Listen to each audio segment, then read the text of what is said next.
নমস্কার বন্ধুরা, আজ তোমাদের এই বোঁদে দিয়ে পায়েস তৈরি করে দেখাবো। আশা করছি তোমাদের ভালো লাগবে।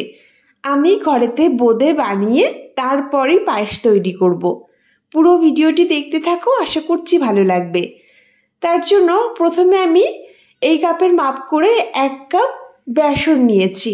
তার মধ্যে সামান্য 1 চিমটি লবণ অ্যাড করে সেই কাপেরই হাফ কাপ জল নিয়ে অল্প অল্প জল দিয়ে এই বেসনটাকে ভালো করে গুলে নিচ্ছি।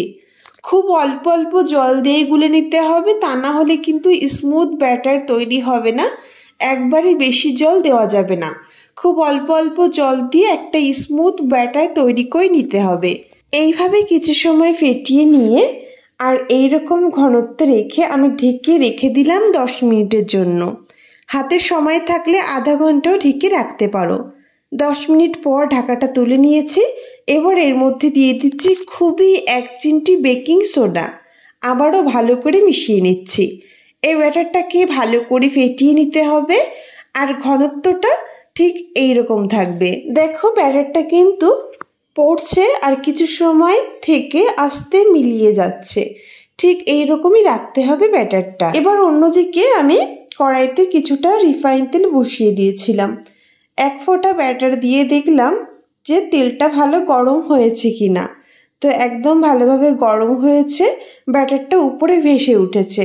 তেলটা ভালো গরম হলে ব্যাটার দিলেই উপরে ভেসে উঠবে।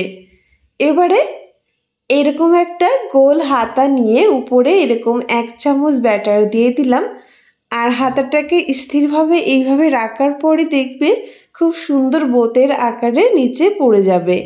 একদম নড়াচড়া করার প্রয়োজন নেই। আর হাতাটাকে সাইডে ধুয়ে নিলাম আর এদিকে আমি বোঁদেগুলোকে তুলে নিলাম।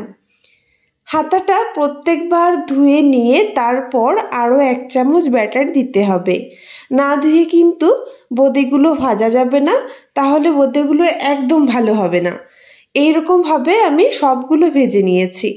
আশা করি তোমরা বুঝতে পারছো। তো দেখো আমি কিন্তু আবার ধুয়ে তারপর বোঁদেগুলো তুলে নিচ্ছি এবং বোঁদেগুলো তুলে নিয়ে আবারও একই রকমভাবে সব বোঁদেগুলো ভেজে নিয়েছি। তো দেখো একদম কিন্তু গোল গোল বোঁদে তৈরি হয়েছে। এইভাবে সবগুলো ভেজে নেওয়ার পর এবার কড়াইতে সেই কাপেরই হাফ কাপ দিয়ে দিচ্ছি চিনি। যে কাপের মাপ করে আমি বেসনটা নিয়েছিলাম সেই কাপেরই হাফ কাপ চিনি দিয়ে দিলাম আর তার সঙ্গে দিয়েছি হাফ কাপ মতো জল। হাফ কাপ চিনি আর হাফ কাপ জল অ্যাড করেছি। আঁচটাকে অন করে চিনির রস তৈরি করে নেব। ভালো করে মিশিয়ে নিলাম। চিনিটা বেশ গলে গেছে এবং জালও উঠে গেছে। 2-3 মিনিট মতো জাল করতে হবে, খুব বেশি জাল করা লাগবে না। 3 মিনিট মতো জাল করার পর দেখো চিনির রসটা কিন্তু বেশ ঘন হয়ে এসেছে আর এইরকম একটু আঠালো ভাব হয়ে গেছে আর তারের আকার তৈরি হয়ে গেছে। তখন দিয়ে দিলাম বোঁদেগুলো দিয়ে ভালো করে মিশিয়ে নিচ্ছি। আমি একদম ঝুরঝুরে বোঁদে তৈরি করব। যেহেতু আমি বোঁদের পায়েস তৈরি করছি তার জন্য এই বোঁদেগুলো কিন্তু একদম ঝুরঝুরে তৈরি করতে হবে।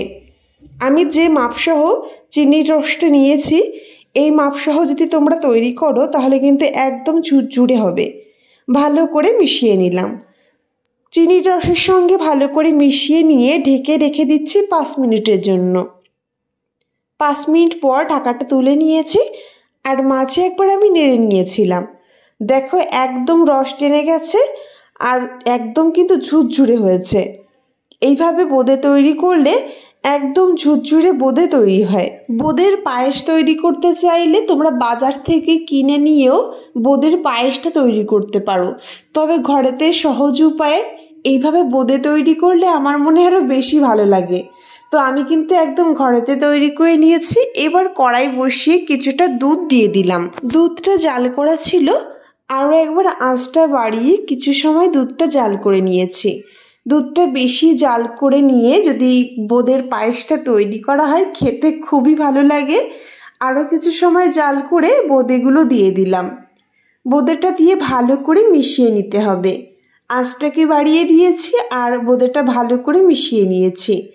এই বোঁদের পায়েস তৈরি করতে গেলে দুধের পরিমাণটা যত দেবে ততটাই ভালো লাগবে আর খুব বেশি সময় কিন্তু জাল করা লাগে না।